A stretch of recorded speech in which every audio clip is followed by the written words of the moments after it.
Hello बच्चों, स्वागत है आपका अपने चैनल सिंपल फिजिक्स में। आज का हमारा टॉपिक है बायो-सवर्ट नियम।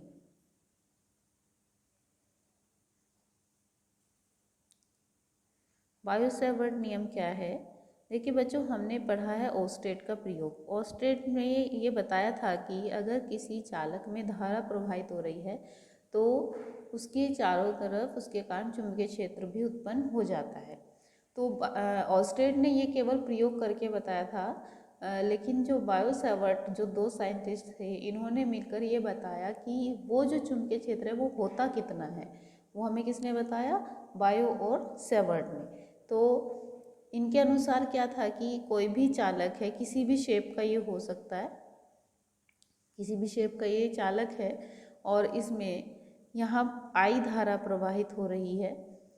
तो इसके कारण किसी भी दिशा में, मान लीजिए अगर हम इस दिशा में निकालना चाहते हैं, यहाँ पर ये एक बिंदु है जहाँ पर हम इसके कारण चुंबकीय क्षेत्र ज्ञात करना चाहते हैं।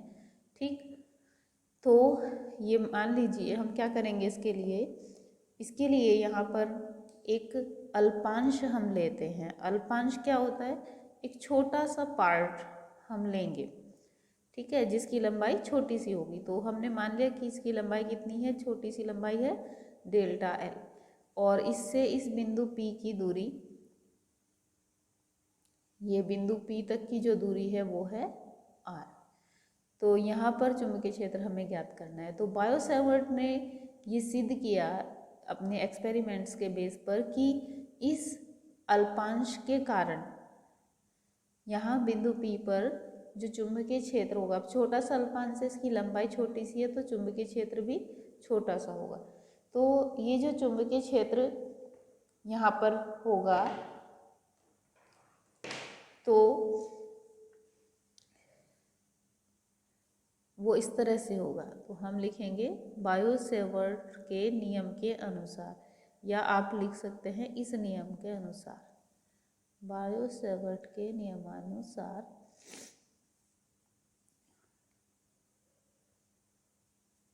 किसी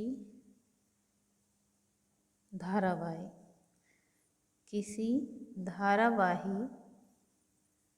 चालक के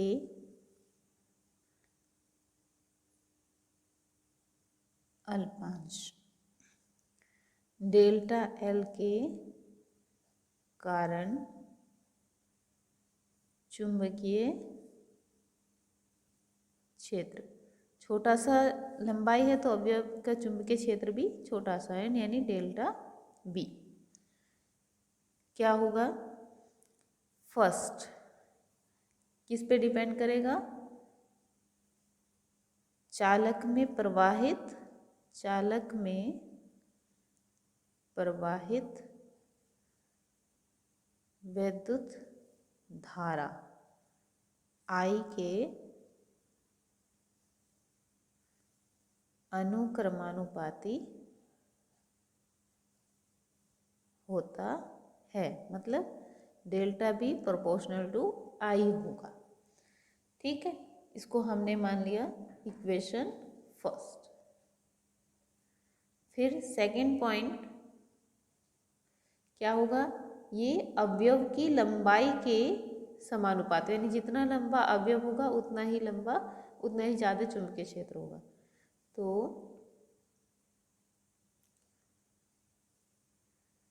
चालक के अल्पांश या अवयव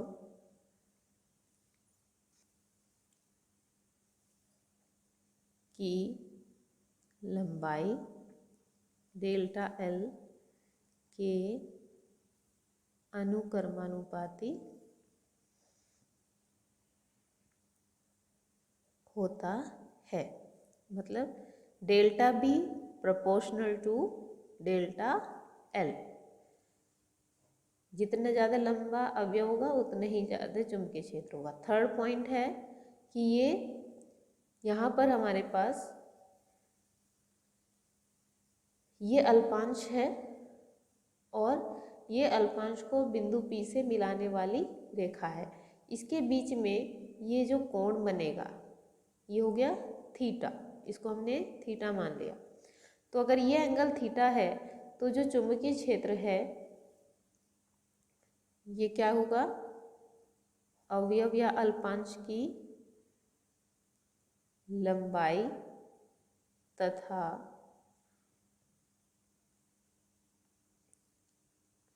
अवयव को बिंदु P से मिलाने वाली रेखा के बीच बने कोण की ज्या मतलब साइन, यानी साइन थीटा के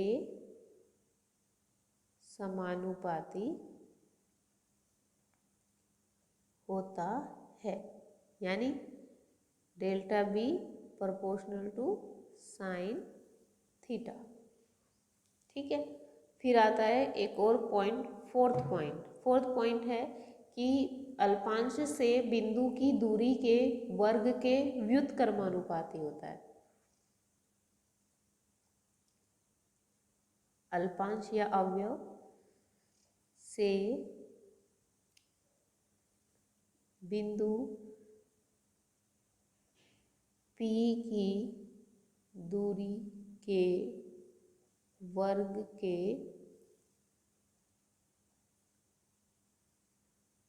व्युत्क्रमानुपाती होता है, यानी delta B proportional to 1/r²। यानी देखिए यहाँ पर ये डायरेक्टली प्रोपोर्शनल का मतलब है कि जैसे जैसे ये वैल्यूज़ बढ़ेंगी वैसे वैसे चुंबकीय क्षेत्र का मान बढ़ेगा, और जो दूरी है उसके वर्ग के व्युत्क्रमानुपाती है। व्युत्क्रमानुपाती का मतलब है कि चालक से बिंदु की दूरी अगर बढ़ेगी तो चुंबकीय क्षेत्र घटेगा, और दूरी घटेगी तो चुंबकीय क्षेत्र बढ़ेगा। अब ये हमारे पास 4 इक्वेशंस हो गई। इन चारों इक्वेशंस को हम एक साथ अगर हम मिला देते हैं तो यहाँ पे हम लिखेंगे इक्वेशन फर्स्ट, सेकंड, थर्ड व फोर्थ से। अब सबको मिला देंगे तो क्या होगा, डेल्टा बी प्रोपोर्शनल टू, जिनके डायरेक्टली प्रोपोर्शनल है वो ऊपर आ जाएंगे, आई डेल्टा एल साइन थीटा, और इनवर्सली प्रोपोर्शनल है तो नीचे r²। अब ये प्रोपोर्शनलिटी का साइन जो होता है इसको हमें हटाना होता है। ठीक है, तो यहाँ जब हम प्रोपोर्शनलिटी का साइन हटाते हैं, इक्वल का साइन लगाते हैं, तो यहाँ हमें एक कांस्टेंट लगाना होता है। तो इस टॉपिक में एक्सपेरिमेंट से जो आया है कांस्टेंट जो हमें लगाना है वो होता है μ0/4π। अब ये μ0 क्या है ये भी मैं आपको अभी बताती हूँ। तो I delta L sine theta upon r², ये हमारा बायो-सेवर्ट का नियम है, फॉर्मूला है, जिसका हम कई बहुत जगह यूज़ करेंगे। ठीक है, तो यही बायो-सेवर्ट नियम है। अब ये μ0 क्या है, μ0 देखिए क्या है। अच्छा हाँ, एक चीज़ और मैं आपको बता दूँ इसमें, जैसे ये हाँ यहाँ पर अगर अब चुंबकीय क्षेत्र तो हो गया है, अब इसकी दिशा निकालने के लिए सबसे पहले देखिए, चुंबकीय क्षेत्र की दिशा निकालने के लिए हम 2 नियम का उपयोग करते हैं। कौन से नियम? पहला नियम हमारा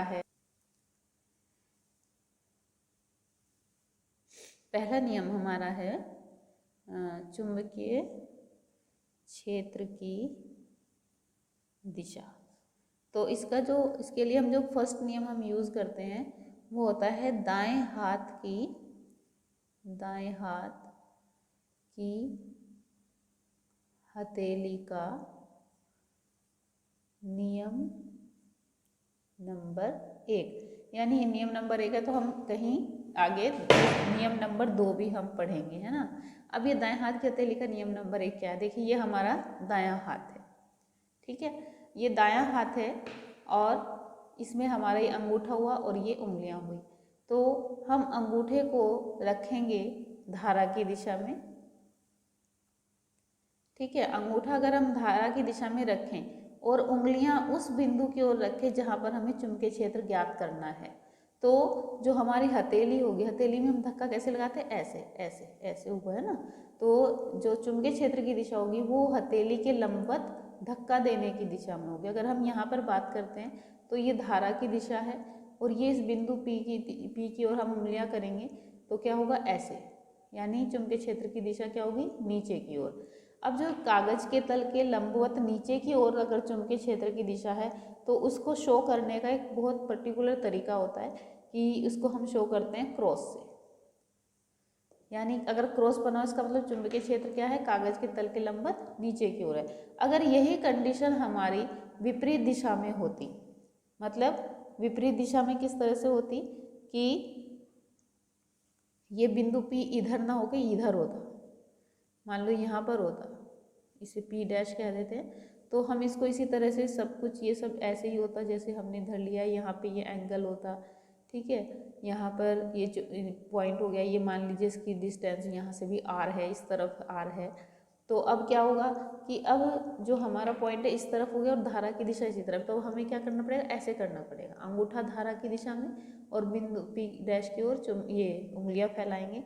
तो चुंबकीय क्षेत्र क्या होगा, हथेली के लंबवत धक्का देने की दिशा में, यानी ऊपर की ओर हो जाएगा। तो इस तरफ जब हम जाएंगे तो चुंबकीय क्षेत्र की दिशा कागज के तल के लंबवत ऊपर की ओर है। तो ऊपर की ओर होने के कारण हमें ऊपर की ओर जब होता है तो हम उसको डॉट से रिप्रेजेंट करते हैं, ठीक है। तो मतलब ऊपर की ओर है, कागज के तल के लंबवत ऊपर की ओर है तो डॉट लगाएंगे, और कागज के तल के लंबवत नीचे की ओर है तो क्रॉस लगाएंगे, ठीक है। इससे हमें समझना है कि अगर क्रॉस लगा है तो कागज के तल के लंबवत नीचे की ओर है, और डॉट लगा है तो कागज के तल के लंबवत ऊपर की ओर है। तो ये नियम आपको सिर्फ याद रखना है, ठीक है। दूसरा जो हम नियम यूज करते हैं चुंबकीय क्षेत्र की दिशा निकालने के लिए, दूसरा नियम होता है मैक्सवेल का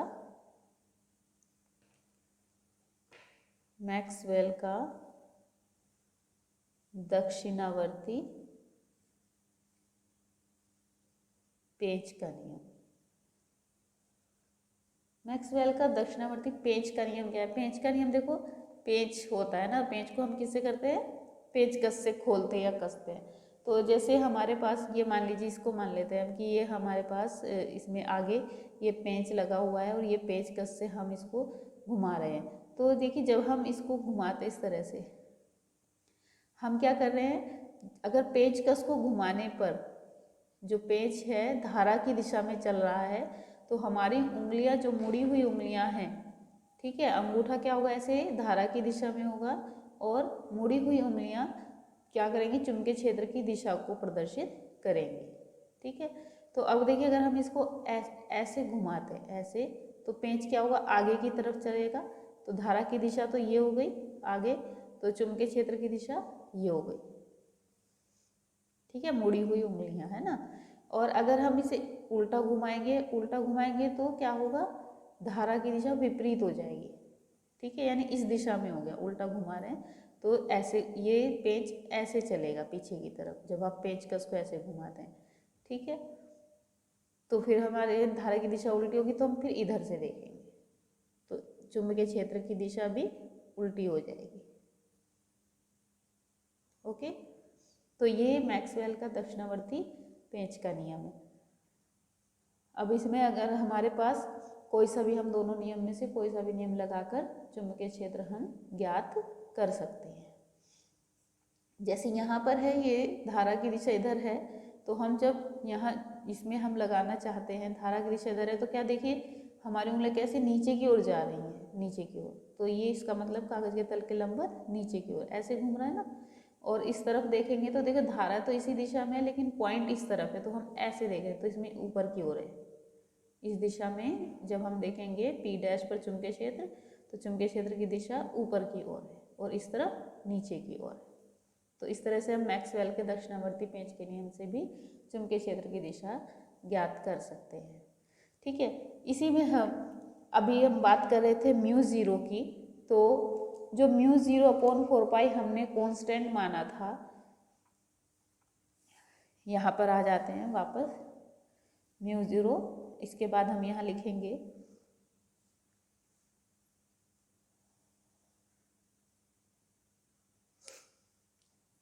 जहाँ म्यू 0/4 पाई, इसकी एक वैल्यू होती है 10⁻⁻7 न्यूटन प्रति एम्पियर स्क्वायर। ठीक है, ये इसका मात्रक होता है। ठीक, तो इसमें म्यू 0 इक्वल टू क्या हो गया, mu 0 equals to 4 pi into 10⁻⁻7 newton प्रति एम्पियर स्क्वायर। क्या ये म्यू 0 है क्या, ये कहलाती है निर्वात की चुंबकशीलता। निर्वात की चुंबकशीलता, जैसे हमने कूलाम के नियम में एप्सिलॉन 0 पढ़ा था, और एप्सिलॉन 0 याद आया आपको, एप्सिलॉन 0 क्या होता था, निर्वात की वैद्युतशीलता। ऐसे यहाँ पे म्यू 0 जो है वो निर्वात की चुंबकशीलता है। ठीक है, इसके बाद ये तो यहाँ आपका ये टॉपिक यहाँ से बायो सावर्ट का नियम है, और जहाँ पर म्यू 0 इक्वल टू दिस। तो अब क्या है कि इसका आप मात्रक और विमा भी आप याद रखेंगे, ये पूछा जा सकता है। म्यू 0 का मात्रक और विमा ये आपको पता होनी चाहिए, क्वेश्चन बन सकता है इसमें। तो मात्रक निकालने के लिए ये हमारे पास ये है न्यूटन प्रति एम्पियर स्क्वायर, ये तो इसका मात्रक हो गया न्यूटन प्रति एम्पियर स्क्वायर, म्यू 0 का मात्रक। और म्यू 0 की विमा, विमा क्या होगी, विमा निकालने के लिए हम इसको एमकेएस पद्धति के मात्रक में तोड़ लेंगे, है ना। तो ये आपको मैं 11th में भी बताया है कि किस तरह से विमा निकालते हैं। तो इसकी विमा निकालने के लिए पहले हमने मात्रक लिया, इसको हमने एमकेएस पद्धति में तोड़ दिया। न्यूटन होता है जो होता है बल का मात्रक, और बल F बराबर होता है एम का मात्रक किलोग्राम, ए यानी त्वरण, त्वरण का मात्रक मीटर प्रति सेकंड स्क्वायर। तो उसके ऊपर लेके हम सेकंड की पावर -2 हो गया, और नीचे ये एम्पियर स्क्वायर ही रहेगा। ठीक है, अब क्या है इसको भी ऊपर ले जाते हैं, तो ये हो गया किलोग्राम मीटर सेकंड की पावर -2 यानी प्रति सेकंड स्क्वायर, और एम्पियर को भी हम ऊपर ले गए एम्पियर की पावर -2। तो इसकी विमा क्या हो जाएगी, म्यू 0 की विमा किलोग्राम के लिए m, मीटर के लिए l, सेकंड के लिए t की पावर -2, एम्पियर के लिए a की पावर -2, ऐसे इसको लिखते हैं। तो ये म्यू 0 की विमा हो गई। एक छोटा सा क्वेश्चन और भी बन सकता है इसमें, म्यू 0 और एप्सिलॉन 0 में संबंध। तो म्यू 0 और एप्सिलॉन 0 में जो संबंध होता है,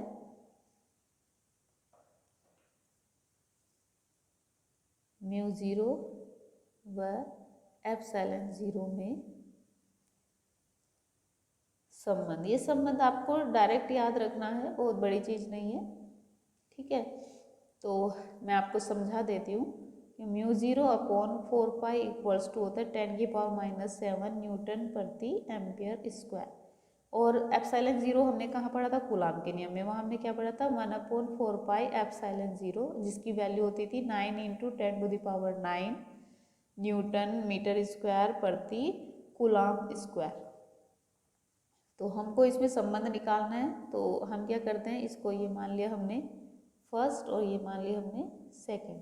तो इक्वेशन फर्स्ट को इक्वेशन सेकंड से डिवाइड कर देते हैं,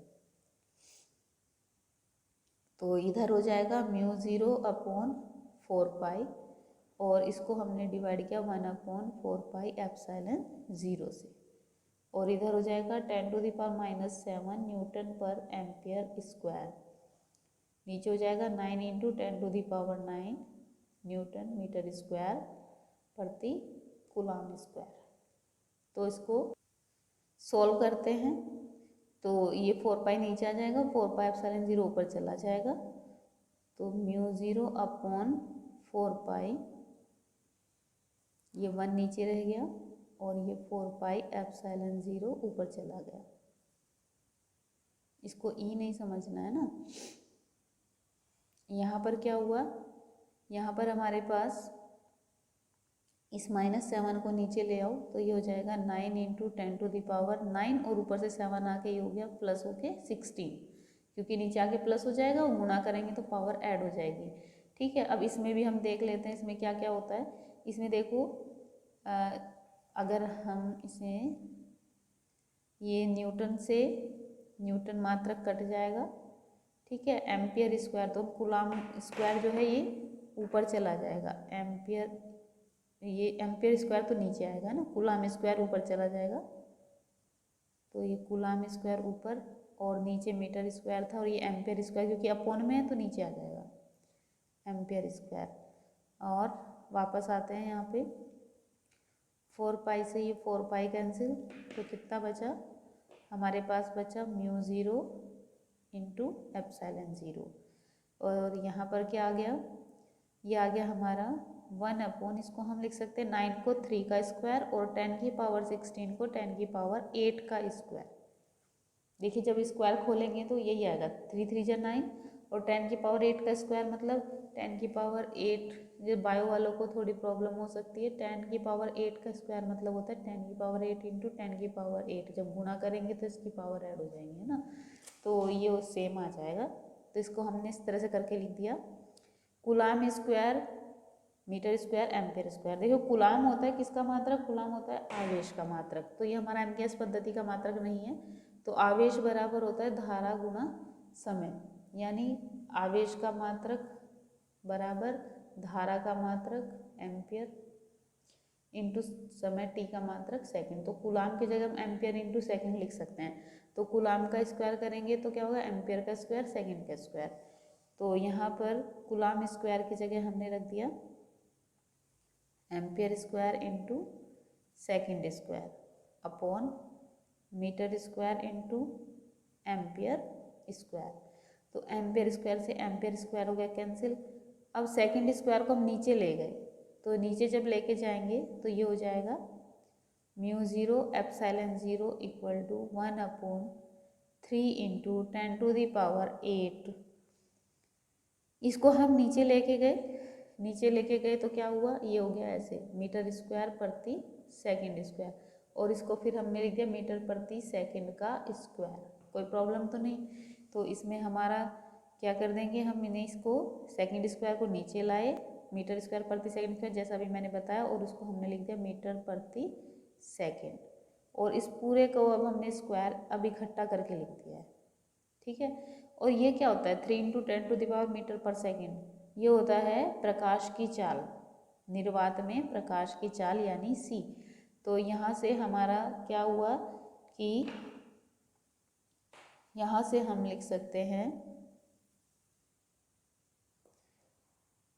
μ0 एप्सिलॉन 0 इक्वल टू 1/c²।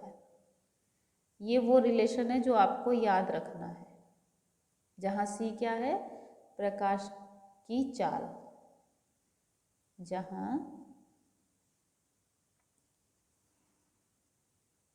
जहाँ सी निर्वात में प्रकाश की चाल। ठीक है, बस आपको ये याद रखना है, पूछा जाए तो ये पूछा जाएगा। दूसरी बात यह है कि इसको हम थोड़ा सा और चेंज कर सकते हैं। थोड़ा चेंज कैसे कर सकते हैं, वो इस तरह से, इसको हम उठा के यहाँ ले आए, ये था हमारा μ0 एप्सिलॉन 0 इक्वल टू 1/c², यानी या तो इस तरह से, इस तरह की फॉर्म में दिया होगा, या आपको ऐसे भी दिया जा सकता है, कैसे कि c² को इधर ले आओ और μ0 एप्सिलॉन 0 को इधर ले आओ, तो c इक्वल्स टू क्या हो जाएगा 1/√μ0 एप्सिलॉन 0। इस तरह की फॉर्म में भी आपको ये ऑप्शन में मान लीजिए दे दिया, तो ये भी सेम ही चीज़ है ये, ना, तो ये ध्यान रखना है। ठीक है बच्चों, ये टॉपिक ख़त्म होता है। उम्मीद है आपको वीडियो पसंद आई होगी और सब समझ में आया होगा। अगर कोई प्रॉब्लम है तो कमेंट बॉक्स में आप पूछ सकते हैं। बहुत अच्छा और इजी टॉपिक है। दिशा आप ये निकालने के नियम आपको, मतलब दिशा कैसे निकालें ये आपको याद रखना है। ओके, अगर वीडियो अच्छी लगी है तो लाइक और शेयर ज़रूर करें। कोई प्रॉब्लम हो तो कमेंट बॉक्स में पूछ सकते हैं। Thank you very much.